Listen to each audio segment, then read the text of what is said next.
Kjo ka ndërlidhet përbashkët duke filluar nga faktoret social, pastaj nga problemet ekonomike, nga pamundësia e trajtimit me kohë të çrregullime. Është një cikël shumë fatkeq edhe famkeq për ne, por ka shumë faktor tash nga këndvështrimi sociologjik. Kjo është një fenomen mjaft shqetësues që po ngjan në vendin tonë dhe janë disa nga faktorët psikologjikë që ndikojnë, siç është impulsiviteti, pastaj janë çrregullimet e patrajtuara të shëndetit mendor,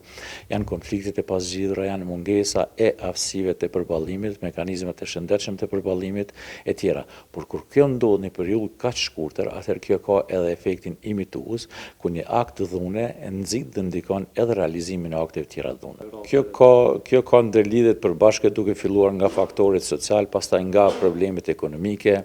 nga pamundësia e trajtimit me kohë të çrregullime apo vështirësive të ndryshme të shëndetit mendor e tjera. Natyrisht që ne jetojmë në një shoqëri që po e manifeston frustrimin nëpër forma brutale, edhe nuk po i ka ata mekanizmat ose nuk po i përdor mekanizmat e vetkontrollit edhe të inteligjencës emocionale për ta parandaluar dhunën. Dhe kjo tregon që çështja e sigurisë duhet me u shndrua në prioritet nacional dhe shtetëror, pra nuk është thjesht çështje teknike ose statistikore ku ne merremi 2-3 ditë me një rast, edhe vajtojmë pastaj harrohet ajo dhe faktikisht dhuna është bë ciklike tek ne, është një cikël shumë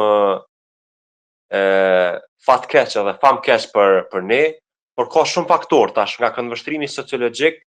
na duhet me pa që shoqëritë që kanë prirje dhune faktikisht kanë mungesë të inteligjencës sociale. Mungesa e komunikimit racional,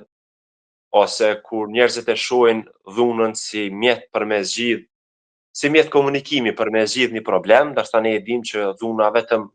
dhunë riprodhon, edhe mungesa, si thash, e inteligjencës emocionale që është arma më e fortë e njerëzve që kanë ose që ndeshin me situata të palakmueshme.